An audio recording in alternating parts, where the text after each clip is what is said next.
Hello दोस्तों, हमारे heuristic classes में आप सभी लोगों का हार्दिक स्वागत है। मैं इस वीडियो में आप लोगों के लिए 50 जीके जीएस का महत्वपूर्ण प्रश्न लेके आया हूं। चलिए प्रश्न प्रारंभ करते हैं। पहला प्रश्न है, इंडोनेशिया की राजधानी क्या है? इंडोनेशिया की राजधानी क्या है? करेक्ट आंसर हो जाएगा ऑप्शन नंबर 1 जकार्ता। याद रखिएगा आप लोग, इंडोनेशिया की राजधानी जकार्ता है। अगले प्रश्न पे चलते हैं। क्वेश्चन नंबर 2, भारत में मानव अधिकार संरक्षण अधिनियम कब लागू हुआ? भारत में मानव अधिकार संरक्षण अधिनियम कब लागू हुआ? करेक्ट आंसर हो जाएगा ऑप्शन नंबर 4 1993 में। याद रखिएगा आप लोग, भारत में मानव संरक्षण अधिनियम 1993 में लागू हुआ। अगले प्रश्न पे चलते हैं। क्वेश्चन नंबर 3, लखनऊ घराना निम्नलिखित में से किससे संबंधित है? लखनऊ घराना निम्नलिखित में से किससे संबंधित है? करेक्ट आंसर हो जाएगा ऑप्शन नंबर 2 संगीत और नृत्य। याद रखिएगा आप लोग, लखनऊ घराना संगीत और नृत्य से संबंधित है। अगले प्रश्न पे चलते हैं। क्वेश्चन नंबर 4, निम्नलिखित में से कौन सी पुस्तक रोहिंटन मिस्त्री द्वारा लिखी गई है? निम्नलिखित में से कौन सी पुस्तक रोहिंटन मिस्त्री द्वारा लिखी गई है? करेक्ट आंसर हो जाएगा option number 2 a final balance. याद रखिएगा आप लोग, रोहिंटन मिस्त्री द्वारा अ फाइनल बैलेंस पुस्तक लिखी गई है। अगले प्रश्न पे चलते हैं। क्वेश्चन नंबर 5, मेक्सिको की मुद्रा क्या है? मेक्सिको की मुद्रा क्या है? करेक्ट आंसर हो जाएगा ऑप्शन नंबर 1 पेसो। याद रखिएगा आप लोग, मेक्सिको की मुद्रा पेसो है। अगले प्रश्न पे चलते हैं। क्वेश्चन नंबर 6, चित्रकूट जलप्रपात भारत के किस राज्य में स्थित है? चित्रकूट जलप्रपात भारत के किस राज्य में स्थित है? करेक्ट आंसर हो जाएगा ऑप्शन नंबर 3 छत्तीसगढ़। याद रखिएगा आप लोग, चित्रकूट जलप्रपात भारत के छत्तीसगढ़ राज्य में स्थित है। अगले प्रश्न पे चलते हैं। क्वेश्चन नंबर 7, वर्गीज कोरियन को किसके द्वारा राष्ट्रीय डेयरी विकास बोर्ड के अध्यक्ष के रूप में नियुक्त किया गया था? वर्गीज कोरियन को किसके द्वारा राष्ट्रीय डेयरी विकास बोर्ड के अध्यक्ष के रूप में नियुक्त किया गया था? करेक्ट आंसर हो जाएगा ऑप्शन नंबर 2 लाल बहादुर शास्त्री। याद रखिएगा आप लोग, वर्गीज कोरियन को लाल बहादुर शास्त्री द्वारा राष्ट्रीय डेयरी विकास बोर्ड के अध्यक्ष के रूप में नियुक्त किया गया था। अगले प्रश्न पे चलते हैं। क्वेश्चन नंबर 8, उत्तर प्रदेश के निम्नलिखित जिलों में से किसकी सीमा नेपाल के साथ लगती है? उत्तर प्रदेश के निम्नलिखित जिलों में से किसकी सीमा नेपाल से लगती है? करेक्ट आंसर हो जाएगा ऑप्शन नंबर 4 महाराजगंज। याद रखिएगा आप लोग, महाराजगंज जिले की नेपाल से सीमा लगती है। अगले प्रश्न पे चलते हैं। क्वेश्चन नंबर 9, वह प्राचीन नाम क्या है जिससे पटना नगर को जाना जाता था? वह प्राचीन नाम क्या है जिससे पटना नगर को जाना जाता था? करेक्ट आंसर हो जाएगा ऑप्शन नंबर 3 पाटलिपुत्र। याद रखिएगा आप लोग, पाटलिपुत्र पटना को का प्राचीन नाम था। अगले प्रश्न पे चलते हैं। क्वेश्चन नंबर 10, सर्वप्रथम किसने कहा कि स्वतंत्रता मेरा जन्म सिद्ध अधिकार है? सर्वप्रथम किसने कहा कि स्वतंत्रता मेरा जन्म सिद्ध अधिकार है? करेक्ट आंसर हो जाएगा ऑप्शन नंबर 4 बाल गंगाधर तिलक। याद रखिएगा आप लोग, बाल गंगाधर तिलक ने सर्वप्रथम स्वतंत्रता मेरा जन्म सिद्ध अधिकार है कहा था। अगले प्रश्न पे चलते हैं। क्वेश्चन नंबर 11, शाहनामा किसकी कृति है? शाहनामा किसकी कृति है? करेक्ट आंसर हो जाएगा ऑप्शन नंबर 2 फिरदौसी की। याद रखिएगा आप लोग, शाहनामा फिरदौसी की कृति है। अगले प्रश्न पे चलते हैं। क्वेश्चन नंबर 12, भारतीय राष्ट्रीय कांग्रेस के संस्थापक थे? भारतीय राष्ट्रीय कांग्रेस के संस्थापक थे। करेक्ट आंसर हो जाएगा ऑप्शन नंबर 3 ए.ओ. ह्यूम। याद रखिएगा आप लोग, भारतीय राष्ट्रीय कांग्रेस के संस्थापक ए.ओ. ह्यूम थे। अगले प्रश्न पे चलते हैं।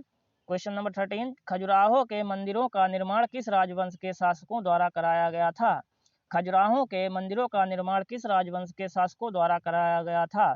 करेक्ट आंसर हो जाएगा ऑप्शन नंबर 2 चंदेल। याद रखिएगा आप लोग, खजुराहो के मंदिरों का निर्माण चंदेल शासकों द्वारा कराया गया था।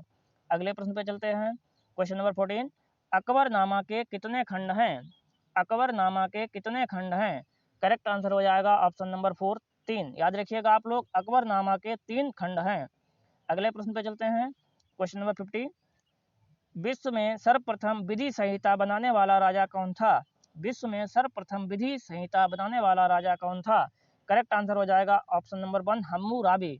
याद रखिएगा आप लोग, हम्मुराबी ने सर्वप्रथम विधि संहिता बनाया था। अगले प्रश्न पे चलते हैं। क्वेश्चन नंबर 60, भारतीय राष्ट्रीय ध्वज के चक्र में कितने स्पोक्स होते हैं? भारतीय राष्ट्रीय ध्वज के चक्र में कितने स्पोक्स होते हैं? स्पोक्स मतलब तीलियां। करेक्ट आंसर हो जाएगा ऑप्शन नंबर 4 24। याद रखिएगा आप लोग, भारतीय राष्ट्रीय ध्वज में कुल 24 तीलियां हैं। अगले प्रश्न पे चलते हैं। क्वेश्चन नंबर 17, संसद की संयुक्त बैठक की अध्यक्षता कौन करता है? संसद की संयुक्त बैठक की अध्यक्षता कौन करता है? करेक्ट आंसर हो जाएगा ऑप्शन नंबर 3 लोकसभा का अध्यक्ष। याद रखिएगा आप लोग, संसद की संयुक्त बैठक की अध्यक्षता लोकसभा का अध्यक्ष करता है। अगले प्रश्न पे चलते हैं। क्वेश्चन नंबर 18, लोकसभा के कार्यकाल की अवधि कितनी है? लोकसभा के कार्यकाल की अवधि कितनी है? करेक्ट आंसर हो जाएगा ऑप्शन नंबर 1 5 वर्ष। याद रखिएगा आप लोग, लोकसभा के कार्यकाल की अवधि 5 वर्ष की होती है। अगले प्रश्न पे चलते हैं। क्वेश्चन नंबर 19, सिंपली पाल राष्ट्रीय पार्क स्थित है? सिंपली पाल राष्ट्रीय पार्क स्थित है। करेक्ट आंसर हो जाएगा ऑप्शन नंबर 4 ओडिशा में। याद रखिएगा आप लोग, सिंपली पाल राष्ट्रीय पार्क ओडिशा में स्थित है। अगले प्रश्न पे चलते हैं। क्वेश्चन नंबर 20 वन स्थिति रिपोर्ट 2021 के अनुसार भारत में वन देश के कितने प्रतिशत भाग में हैं? वन स्थिति रिपोर्ट 2021 के अनुसार भारत में वन देश के कितने प्रतिशत भाग में हैं? करेक्ट आंसर हो जाएगा ऑप्शन नंबर 2 21.71%। याद रखिएगा आप लोग, वन स्थिति रिपोर्ट 2021 के अनुसार भारत में वन का क्षेत्रफल 21.71% है। अगले प्रश्न पे चलते हैं। क्वेश्चन नंबर 21, बोमडिला दर्रा भारत के किस राज्य में स्थित है? बोमडिला दर्रा भारत के किस राज्य में स्थित है? करेक्ट आंसर हो जाएगा ऑप्शन नंबर 1 अरुणाचल प्रदेश। याद रखिएगा आप लोग, बोमडिला दर्रा भारत के अरुणाचल प्रदेश राज्य में स्थित है। अगले प्रश्न पे चलते हैं। क्वेश्चन नंबर 22, भाखड़ा नागल बांध निम्नलिखित में से किस नदी पर बना है?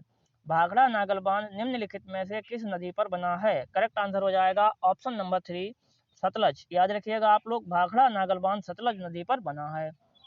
अगले प्रश्न पे चलते हैं। क्वेश्चन नंबर 23, भारत में कुल कितने रेलवे जोन हैं? भारत में कुल कितने रेलवे जोन हैं?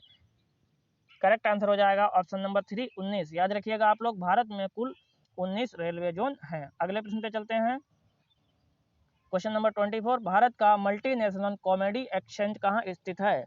भारत का मल्टीनेशनल कॉमेडी एक्सचेंज कहाँ स्थित है? करेक्ट आंसर हो जाएगा ऑप्शन नंबर 3 अहमदाबाद में। याद रखिएगा आप लोग, भारत का मल्टीनेशनल कॉमेडी एक्सचेंज अहमदाबाद में स्थित है। अगले प्रश्न पे चलते हैं। क्वेश्चन नंबर 25, भारत में खाद्य सुरक्षा और मानक अधिनियम कब पारित हुआ? भारत में खाद्य सुरक्षा और मानक अधिनियम कब पारित हुआ? करेक्ट आंसर हो जाएगा ऑप्शन नंबर 2 2006 में। याद रखिएगा आप लोग, भारत में खाद्य सुरक्षा और मानक अधिनियम 2006 में पारित हुआ। अगले क्वेश्चन पे चलते हैं। क्वेश्चन नंबर 26, न्यूनतम मजदूरी अधिनियम कब पारित हुआ? न्यूनतम मजदूरी अधिनियम कब पारित हुआ? करेक्ट आंसर हो जाएगा ऑप्शन नंबर 1 1948 में। याद रखिएगा आप लोग, न्यूनतम मजदूरी अधिनियम 1948 में पारित हुआ। अगले प्रश्न पे चलते हैं। क्वेश्चन नंबर 27, यूनिसेफ का मुख्यालय निम्नलिखित किस नगर में स्थित है? यूनिसेफ का मुख्यालय निम्नलिखित में से किस नगर में स्थित है? करेक्ट आंसर हो जाएगा ऑप्शन नंबर 4 न्यूयॉर्क में। याद रखिएगा आप लोग, यूनिसेफ का मुख्यालय न्यूयॉर्क में स्थित है। अगले प्रश्न पे चलते हैं। क्वेश्चन नंबर 28, अंतर्राष्ट्रीय न्यायालय में न्यायाधीशों की संख्या होती है? अंतर्राष्ट्रीय न्यायालय में न्यायाधीशों की संख्या होती है। करेक्ट आंसर हो जाएगा ऑप्शन नंबर 1 15। याद रखिएगा आप लोग, अंतर्राष्ट्रीय न्यायालय में न्यायाधीशों की संख्या 15 होती है। अगले प्रश्न पे चलते हैं। क्वेश्चन नंबर 29, वर्तमान में भारतीय क्रिकेट कंट्रोल बोर्ड के अध्यक्ष कौन हैं? वर्तमान में भारतीय क्रिकेट कंट्रोल बोर्ड के अध्यक्ष कौन हैं? करेक्ट आंसर हो जाएगा ऑप्शन नंबर 3 रॉजर बिन्नी। याद रखिएगा आप लोग, भारत में भारतीय क्रिकेट कंट्रोल बोर्ड के अध्यक्ष रॉजर बिन्नी हैं। अगले प्रश्न पे चलते हैं। क्वेश्चन नंबर 30, ग्रैंड मास्टर शब्द का प्रयोग किस खेल में किया जाता है? ग्रैंड मास्टर शब्द का प्रयोग किस खेल में किया जाता है? करेक्ट आंसर हो जाएगा ऑप्शन नंबर 3 शतरंज में। याद रखिएगा आप लोग, ग्रैंड मास्टर शब्द का प्रयोग शतरंज में किया जाता है। अगले प्रश्न पे चलते हैं। क्वेश्चन नंबर 31, थॉमस कप किस खेल से संबंधित है? थॉमस कप किस खेल से संबंधित है? करेक्ट आंसर हो जाएगा ऑप्शन नंबर 1 बैडमिंटन। याद रखिएगा आप लोग, थॉमस कप बैडमिंटन खेल से संबंधित है। अगले प्रश्न पे चलते हैं। क्वेश्चन नंबर 32, भारत में वीरता के लिए दिया जाने वाला सर्वोच्च पुरस्कार है? भारत में वीरता के लिए दिया जाने वाला सर्वोच्च पुरस्कार है।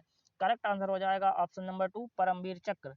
याद रखिएगा आप लोग, भारत में वीरता के लिए दिया जाने वाला सर्वोच्च पुरस्कार परमवीर चक्र है। अगले प्रश्न पे चलते हैं।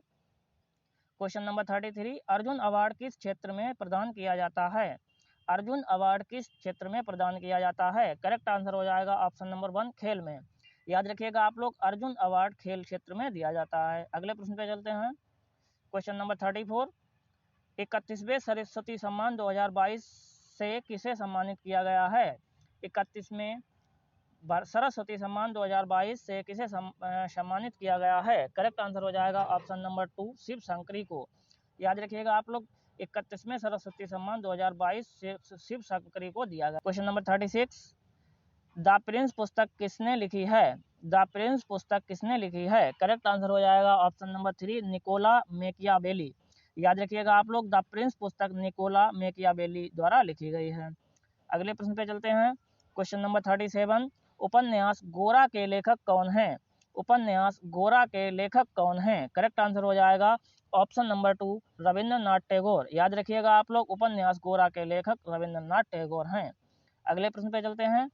क्वेश्चन नंबर 38, दिल्ली स्थित राजपथ का नया नाम क्या है? दिल्ली स्थित राजपथ का नया नाम क्या है? करेक्ट आंसर हो जाएगा ऑप्शन नंबर 1, कर्तव्य पथ। याद रखिएगा आप लोग, दिल्ली स्थित राजपथ का नया नाम कर्तव्य पथ रखा गया है। अगले प्रश्न पे चलते हैं। क्वेश्चन नंबर 39, विश्व पर्यावरण दिवस 2023 की थीम क्या है? विश्व पर्यावरण दिवस 2023 की थीम क्या है? करेक्ट आंसर हो जाएगा ऑप्शन नंबर 4, प्लास्टिक प्रदूषण का समाधान। याद रखिएगा आप लोग, विश्व पर्यावरण दिवस 2023 की थीम विश्व प्लास्टिक प्रदूषण का समाधान है। अगले प्रश्न पे चलते हैं। क्वेश्चन नंबर 40, निम्नलिखित में से कौन सा एक नदी बंदरगाह है? निम्नलिखित में से कौन सा एक नदी बंदरगाह है? करेक्ट आंसर हो जाएगा ऑप्शन नंबर 1, हल्दिया बंदरगाह। याद रखिएगा आप लोग, हल्दिया बंदरगाह एक नदी बंदरगाह है। अगले प्रश्न पे चलते हैं। क्वेश्चन नंबर 41, भारत में सर्वाधिक लंबी दूरी तय करने वाली रेलगाड़ी का क्या नाम है? भारत में सर्वाधिक लंबी दूरी तय करने वाली रेलगाड़ी का क्या नाम है? करेक्ट आंसर हो जाएगा ऑप्शन नंबर 2, विवेक एक्सप्रेस। याद रखिएगा आप लोग, विवेक एक्सप्रेस भारत की सर्वाधिक लंबी दूरी तय करने वाली ट्रेन है। अगले प्रश्न पे चलते हैं। क्वेश्चन नंबर 42, निम्नलिखित में से विश्व का सर्वाधिक लोकप्रिय पेय क्या है? निम्नलिखित में से विश्व का सर्वाधिक पेय क्या है? तो करेक्ट आंसर हो जाएगा ऑप्शन नंबर 4, चाय। याद रखिएगा आप लोग, विश्व का सर्वाधिक लोकप्रिय पेय पदार्थ चाय है। अगले प्रश्न पे चलते हैं। क्वेश्चन नंबर 43, देश का पहला हर घर जल वाला प्रमाणित राज्य है? देश का पहला हर घर जल वाला प्रमाणित राज्य है? करेक्ट आंसर हो जाएगा ऑप्शन नंबर 4, गोवा। याद रखिएगा आप लोग, हर घर जल प्रमाणित वाला पहला राज्य गोवा है। अगले प्रश्न पे चलते हैं। क्वेश्चन नंबर 44, संयुक्त राष्ट्र संघ आधिकारिक रूप से कब स्थापित हुआ? संयुक्त राष्ट्र संघ आधिकारिक रूप से कब स्थापित हुआ? करेक्ट आंसर हो जाएगा ऑप्शन नंबर 1, 1945 ईस्वी में। याद रखिएगा आप लोग, संयुक्त राष्ट्र संघ आधिकारिक रूप से 1945 में स्थापित हुआ। अगले प्रश्न पे चलते हैं। क्वेश्चन नंबर 45, चर्चित पुस्तक स्पेयर के लेखक या लेखिका कौन है? चर्चित पुस्तक स्पेयर के लेखक या लेखिका कौन है? करेक्ट आंसर हो जाएगा ऑप्शन नंबर 2, प्रिंस हैरी। याद रखिएगा आप लोग, स्पेयर के लेखक प्रिंस हैरी हैं। अगले प्रश्न पे चलते हैं। क्वेश्चन नंबर 46, आरबीआई के वर्तमान गवर्नर कौन है? आरबीआई के वर्तमान गवर्नर कौन है? करेक्ट आंसर हो जाएगा ऑप्शन नंबर 2, शक्तिकांत दास। याद रखिएगा आप लोग, आरबीआई के वर्तमान गवर्नर शक्तिकांत दास हैं। अगले प्रश्न पे चलते हैं। क्वेश्चन नंबर 47, प्रतिज्ञा पुरस्कार किस क्षेत्र के योगदान के लिए दिया जाता है? प्रतिज्ञा पुरस्कार किस क्षेत्र के योगदान के लिए दिया जाता है? करेक्ट आंसर हो जाएगा ऑप्शन नंबर 4, वास्तुकला। याद रखिएगा आप लोग, प्रतिज्ञा पुरस्कार वास्तुकला के क्षेत्र में दिया जाता है। अगले प्रश्न पे चलते हैं। क्वेश्चन नंबर 48, सर्वप्रथम नोबेल पुरस्कार कब दिया गया था? सर्वप्रथम नोबेल पुरस्कार कब दिया गया था? करेक्ट आंसर हो जाएगा ऑप्शन नंबर 3, 1901 में। याद रखिएगा आप लोग, सर्वप्रथम नोबेल पुरस्कार 1901 में प्रदान किए गए थे। अगले क्वेश्चन पे चलते हैं। क्वेश्चन नंबर 49, उत्तर प्रदेश में कौन सी मिट्टी सर्वाधिक क्षेत्र में पाई जाती है? उत्तर प्रदेश में कौन सी मिट्टी सर्वाधिक क्षेत्र में पाई जाती है? करेक्ट आंसर हो जाएगा ऑप्शन नंबर 3, जलोढ़ दोमट। याद रखिएगा आप लोग, उत्तर प्रदेश में सर्वाधिक मिट्टी जलोढ़ दोमट पाई जाती है। अगले प्रश्न पे चलते हैं। क्वेश्चन नंबर 50, उत्तर प्रदेश में कृत्रिम अंग निर्माण कहाँ है? उत्तर प्रदेश में कृत्रिम अंग निर्माण निगम कहाँ है? करेक्ट आंसर हो जाएगा ऑप्शन नंबर 1, कानपुर में। याद रखिएगा आप लोग, उत्तर प्रदेश में कृत्रिम अंग निर्माण निगम कानपुर में स्थित है। धन्यवाद दोस्तों, आज के लिए इतना ही। मिलते हैं अगले वीडियो में।